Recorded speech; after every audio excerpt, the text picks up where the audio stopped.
ओम शांति। आज 30 तारीख की मुरली है। मीठे प्यारे प्राणेश्वर प्रिय पिता कहते, मीठे बच्चे, बाप आया है तुम्हारी सब शुद्ध कामनाएं पूरी करने। रावण अशुद्ध कामना पूरी करता है, बाप शुद्ध कामना पूरी करता है। प्रश्न है, जो बाप के श्रीमत का उल्लंघन करते हैं उनकी अंतिम गति क्या होगी? उत्तर है, श्रीमत का उल्लंघन करने वालों को माया के भूत अंत में राम नाम सत्य है करके घर ले जाएंगे, फिर बहुत कड़ी सजा खानी पड़ेगी। श्रीमत पर ना चले तो यह मरे। धर्मराज पूरा हिसाब लेता है, इसलिए बाप बच्चों को अच्छी मत देते हैं। बच्चे, माया की बुरी मत से सावधान रहो, ऐसा न हो बाप का बनकर फिर कोई विकर्म हो जाए और 100 गुना दंड भोगना पड़े। श्रीमत पर ना चलना, पढ़ाई छोड़ना ही अपने ऊपर बद्दुआ अकृपा करना है। गीत है ओम नमः शिवाय। ओम शांति। ओम शांति। यह परमपिता परमात्मा की महिमा भक्त लोग गाते हैं, कहते भी हैं, हे भगवान, हे शिव बाबा। किसने कहा? आत्मा ने अपने बाबा को याद किया, क्योंकि आत्मा जानती है हमारा लौकिक बाप भी है और यह है पारलौकिक बाप। शिव बाबा जो है पारलौकिक बाप है, बाकी जो लौकिक बाप वो शरीर का पिता। जो पारलौकिक पिता है वह कहाँ आते हैं? भारत में आते हैं। और बाबा कहते हैं एक ही बार अवतार लेते हैं, गाते भी हैं, हे पतित पावन आओ। भ्रष्टाचारी पतितों को श्रेष्ठाचारी पावन बनाने के लिए, परंतु सब अपने को पतित भ्रष्टाचारी समझते नहीं। सब एक किस्म के भी नहीं होते हैं, हर एक का पद अपना अपना होता है, हर एक के कर्मों की गति भी न्यारी होती है, एक न मिले दूसरे से। बाप बैठ समझाते हैं, तुम बाप को ना जानने के कारण इतने ऑर्फन पतित बन पड़े हो। कहते भी हैं ना, पतित पावन सर्व के सद्गति दाता बाप को तो आप हो। बाबा को कहते हैं कि आप ही हो सर्व के सद्गति दाता पतित पावन। फिर गीता व गंगा पतित पावनी कैसे हुई? एक तरफ कहते हैं बाप पतित पावन है शिव बाबा, फिर गीता गंगा क्यों कहते हैं पतित पावनी? तुमको इतना बेसमझ किसने बना दिया? इन 5 विकारों रूपी रावण ने। अभी तो देखो सभी रावण राज्य अथवा शोक वाटिका में हेड जो है उन्हों को तो बहुत फिक्रात रहती है, सब दुखी हैं, इसीलिए पुकारते रहते हैं, बाबा आओ, आप आओ, हमको स्वर्ग में ले चलो। तो सदैव निरोगी बड़ी आयु वाले शांति संपन्न धनवान बनाओ, यह कहते हैं बाबा को बच्चे। तो बाबा तो सुख शांति का सागर है ना, तो मनुष्य की यह महिमा ही नहीं हो सकती है। भल मनुष्य अपने को शिवो हम भी कह देते हैं, परंतु हैं तो पतित। बाप समझाते हैं, तुम बाप को सर्वव्यापी कहते हो, इससे तो कोई भी बात ठहरती नहीं, भक्ति भी चल नहीं सकती, क्योंकि भक्त भगवान को याद करते हैं। भगवान एक है, भक्तियाँ अनेक है।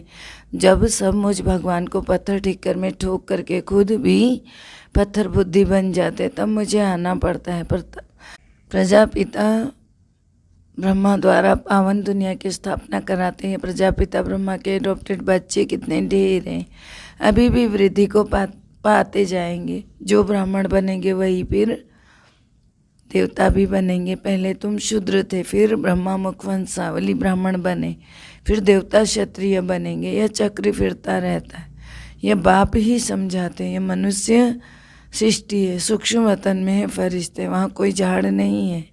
यह मनुष्य सृष्टि रूपी झाड़ है, यहाँ है। तो बाप आकर इस ज्ञान अमृत का भी कलश माताओं के सिर पर रखते हैं। वास्तव में कोई अमृत है नहीं, यह नॉलेज है। बाप आकर सहज राजयोग की शिक्षा देते हैं। बाप कहते हैं, मैं तो निराकार हूँ, नंबर 1 मनुष्य के तन में प्रवेश करता हूँ। जो सबसे पहले धरती पर उतरा था, उस बच्चे के शरीर को लेता हूँ, अर्थात ब्रह्मा बाबा। तो खुद कहते हैं ना, जब मैं ब्रह्मा के तन में प्रवेश करूँ तब तो ब्राह्मण संप्रदाय हो। तो यहाँ भी देखो ब्रह्मा ही चाहिए। तो बाबा कहते हैं वो सूक्ष्म वतनवासी तो अव्यक्त ब्रह्मा है। इस वक्त जो ये जब मैं आता हूँ उस वक्त व्यक्त में प्रवेश करता हूँ, जब साकार शरीर में रहते हैं। तो इनको फरिश्ता बनाने के लिए आता हूँ, तुम अंत में फरिश्ते बन जाते हो। तुम ब्राह्मणों को यहाँ ही पवित्र बनना है, फिर पवित्र दुनिया में जाकर जन्म लेंगे। तुम दोनों ही हिंसा नहीं करते हो। काम कटारी चलाना सबसे बड़ी या तीखी हिंसा है, जिससे कि बहुत मनुष्य आदि मध्य अंत दुख पाते रहते हैं। शुरू से लेकर अब तक दुख क्यों हुआ? जब से काम कटारी चलाया तब से दुखी होते आए। तो वो कौन सा समय था? वो समय था द्वापर का। तभी तो गिरना शुरू होते हैं ना। मनुष्य के पास से भक्ति की नॉलेज, वेद शास्त्र पढ़ना, भक्ति करना, गाते भी हैं ज्ञान, भक्ति और वैराग्य। भक्ति के बाद ही तो बाबा सारी दुनिया से वैराग्य दिलाते, क्योंकि इस पति दुनिया का विनाश होना है। इसीलिए देह सहित देह के सभी संबंधियों आदि को भूल जाओ, मुझे के साथ बुद्धि योग लगाओ। ऐसी प्रैक्टिस हो जो अंत समय में कोई भी याद ना पड़े। इस पुरानी दुनिया को त्याग कराया जाता है। बेहद का संन्यास बेहद का बाप ही कराते हैं। फिर बाबा कहते हैं कि पुनर्जन्म तो सबको लेना है ना, नहीं तो इतनी वृद्धि कैसे होती है। हद के सन्यासियों द्वारा तो पवित्रता का बल भारतवासियों को मिलता है। भारत जैसा पवित्र खंड और कोई होता ही नहीं। बाप की यह बर्थ प्लेस है, परंतु मनुष्य जानते नहीं हैं बाबा कैसे अवतार लेते हैं, क्या करते हैं, कुछ भी जानते नहीं। ब्रह्मा का दिन, ब्रह्मा की रात भी कहते हैं ना। दिन अर्थात स्वर्ग, रात अर्थात नर्क। जानते नहीं। ब्रह्मा की रात तो तुम बच्चों को की भी रात हुई, फिर ब्रह्मा का दिन तो तुम बच्चों का भी दिन हो जाता है। रावण राज्य से सब दुर्गति को पाए हुए हैं। अभी तुम बच्चे बाप के द्वारा सदगति को पा रहे हो। तुम इस समय हो ईश्वरीय औलाद, परमपिता परमात्मा का बच्चा ब्रह्मा, उनके तुम एडॉप्टेड बच्चे, तो शिव बाबा के पोत्र ठहरे। यह पुत्र ब्रह्मा भी सुनते तो तुम पोत्रे भी पोत्रियाँ भी सुनते हो। अभी फिर यह ज्ञान प्राय लोप हो जाएगा। यह राजयोग बाप ही आकर सिखलाते। सन्यासी का पाठ ही अलग है, और तुम आदि सनातन देवी देवता धर्म वालों का पाठ भी अलग है। वहाँ देवताओं की आयु बड़ी रहती है, अकाली मृत्यु नहीं होती। वहाँ देवताएं आत्माभिमानी होते, परमात्मा अभिमानी नहीं। फिर माया की प्रवेशता होने से देह अभिमानी बन जाते हैं। इस समय तुम आत्मा अभिमानी भी हो तो परमात्मा अभिमानी भी हो। इस समय तुम जानते हो हम परमात्मा की संतान हैं, परमात्मा के ऑक्यूपेशन को जानते हैं। यह शुद्ध अभिमान हुआ। अपने को शिवोहम या परमात्मा कहने या शुद्ध अभिमान हुआ। तुम अभी अपने को भी और परमात्मा को भी जान गए हो।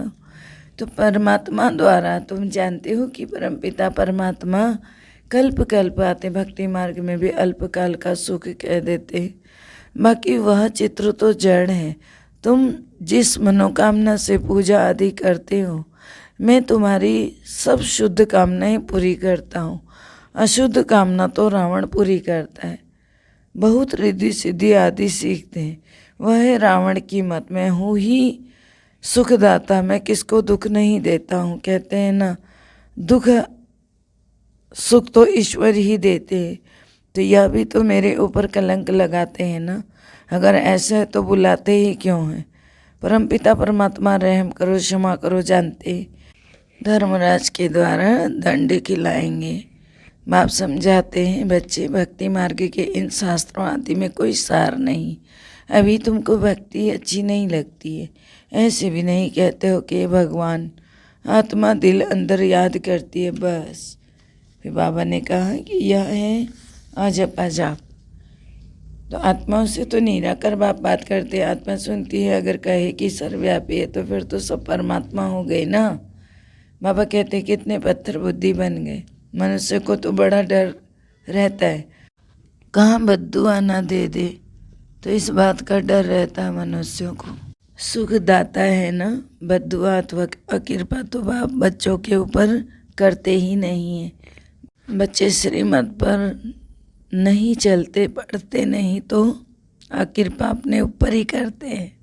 बाप कहते हैं, बच्चे मुझे एक बाप को याद करो। सतयुग त्रेता में भक्ति होती नहीं। अब रात है तो मनुष्य धक्का खाते रहते हैं, तब कहा जाता है सदगुरु बेगर घोर अंधियारा कहा जाता है। तो सतगुरु ही आकर सारे चक्र का राज समझाते। कौन से सतगुरु? शिव बाबा। कि तुम देवता थे, फिर क्षत्रिय बने, फिर वैश्य शूद्र बने। ऐसे 84 जन्म पूरे किए, जिसमें कि 8 जन्म सतयुग में, 12 जन्म पुनर्जन्म त्रेता में, फिर 63 जन्म द्वापर कलयुग में। चक्र को तो फिरना ही पड़ता है। यह बातें मनुष्य नहीं जानते। यही भारत विश्व का मालिक था। फिर बाबा कहते हैं और कोई खंड ऐसा था ही नहीं। जब झूठ खंड शुरू होता है ना, तो फिर और खंड भी होते। अब तो देखो लड़ाई झगड़ा पर कितना है। तो यह तो है ही ऑर्फन्स की दुनिया, मन पाप की अपवित्रता की दुनिया है। तो बाप को नहीं जानते, रड़ियाँ मारते रहते हैं, हे परमात्मा हे परमात्मा। बाप कहते मैं एक ही बार आता हूँ। पति दुनिया को पावन बनाने बापू के लिए समझते थे कि राम राज्य स्थापन करते हैं, इसको बहुत पैसे देते थे, परंतु वह पैसा कभी अपने काम में नहीं लगाते थे। फिर भी राम राज्य तो हुआ नहीं। यह तो है शिव बाबा दाता है ना, सिर्फ समझाते हैं कि विनाश तो होना है, इससे तो तुम पैसे सफल करो, यह सेंटर आदि खोलो, बोर्ड लगा दो, एक बाप से आकर स्वर्ग का वर्षा ले लो सेकंड में। बाबा कहते हैं मेरी याद से ही तुम पावन बनेंगे, तुम्हारी बुद्धि में यह चक्र फिरना चाहिए। ब्राह्मण ही यज्ञ के रक्षक बनते। यह है रुद्र ज्ञान यज्ञ, कृष्ण का यज्ञ नहीं। सतयुग में यज्ञ होते ही नहीं है, यह ज्ञान यज्ञ है। बाकी तो सब क्या है? भक्ति के यज्ञ हैं, अनेक प्रकार के यज्ञ भक्ति के शास्त्र यज्ञ में रखते हैं, चोंचों का मुरब्बा बना देते हैं। तो बाबा कहते हैं तो ज्ञान यज्ञ नहीं कहेंगे, मैंने रुद्र का ज्ञान यज्ञ रचा हुआ है। जो मेरी मत पर चलेंगे तो उनको बड़ा इनाम मिलेगा, विश्व की बादशाही। तुम बच्चों को मुक्ति, जीवन मुक्ति की सौगात देता हूँ। बाबा कहते हैं मनुष्य को तो 84 लाख योनियाँ रखी है मनुष्य की, और मुझे तो देखो कर्ण कर्ण में डाल दिया। फिर भी मैं परोपकारी सेवाधारी हूँ। तुम रावण की मत पर मुझे गाली देते आए हो, यह भी ड्रामा बना हुआ है। अभी तुम बच्चों को कदम कदम पर श्रीमत पर चलना है। बाप अच्छी मत देते हैं, माया बुरी मत देती है, इसलिए खबरदार रहना है। मेरा बनकर फिर कोई विकर्म किया तो 100 गुना दंड पड़ जाएगा। योग बल से फिर शरीर भी पवित्र मिलेगा। तो बाबा कहते हैं कि आत्मा निर्लेप, बाकी शरीर तो पतित है ना, फिर शरीर भी पवित्र मिलेगा। सन्यासी लोग तो कह देते हैं कि आत्मा निर्लेप, बाकी शरीर तो पतित है, इसलिए गंगा स्नान करने जाते। अरे आत्मा सच्चा सोना नहीं होगी तो जेवर भी सच्चे सोने का कैसे बनेगा। इस समय 5 तत्व भी तमो प्रधान है। तुम्हारी रूहानी गवर्नमेंट बढ़ते पड़ी है, परंतु देखो तुमको सर्विस करने के लिए 3 पैर पृथ्वी के भी नहीं मिलते। फिर तुमको विश्व का मालिक बनाता हूँ, विश्व की बादशाही ऐसी देता हूँ जो वहाँ कोई खिटपिट नहीं कर सकते। आसमान सागर आदि सब के मालिक बन जाते हो, कोई भी हद नहीं रहती। अभी तो देखो बिल्कुल कंगाल बन पड़े, अभी फिर तुम विश्व के मालिक बन रहे हो। तो श्रीमत पर चलना पड़े, श्रीमत पर ना चला तो यह मरा। माया के भूत राम नाम सत्य है करके घर से ले जाएंगे, सजा बड़ी खानी पड़ेगी, बहुत सजा खाएंगे। अच्छा, मीठे मीठे सिखलते बच्चों प्रति माता पिता बाप दादा का याद प्यार और गुड मॉर्निंग। रूहानी बाप की रूहानी बच्चों को नमस्ते। हम रूहानी बच्चों की रूहानी बाप दादा को दिल व जान से सिक्व प्रेम से याद प्यार नमस्कार, good morning, diamond morning, Om Shanti. शुक्रिया मीठे प्यारा प्राणेश्वर प्रिय पिता, शुक्रिया। धारणा है पहला, यज्ञ की प्यार से सेवा कर, कदम कदम पर श्रीमत पर चलते बाप से मन इच्छित फल अर्थात विश्व की बादशाही लेनी है। दूसरा है विनाश तो होना ही है, इसीलिए अपना सब कुछ सफल कर लेना है। पैसा है तो सेंटर खोल अनेकों का कल्याण करने के निमित्त बनना है। वरदान है मनसा द्वारा तीव्र गति की सेवा करने वाले बाप समान मर्सीफुल भव। अर्थ है संगम युग पर बाप द्वारा जो वरदानों का खजाना मिलता है उसे जितना बढ़ाना चाहो उतना ही दूसरों को देते जाओ। जैसे बाप मर्सीफुल ऐसे आप भी मर्सीफुल बनो, सिर्फ वाणी से नहीं लेकिन अपनी मनसा वृत्ति से वायुमंडल द्वारा भी आत्माओं को अपनी मिली हुई शक्तियाँ दो। जब थोड़े समय में सारे विश्व की सेवा संपन्न करनी है तो तीव्र गति से सेवा करो। जितना स्वयं को सेवा में बिजी करेंगे उतना ही सहज मायाजीत बन जाएंगे। स्लोगन है अपने संतुष्ट और खुशनुम जीवन से हर कदम में सेवा करने वाले ही सच्चे सेवाधारी हैं। ओम शांति। सबका भला हो, सब सुख पाए, सब परमात्मा से जुड़ जाए, अंत समय में अपना जीवन सफल बनाए, मुक्ति जीवन मुक्ति को पाए, सबकी मनोकामना पूर्ण हो जाए। ओम शांति।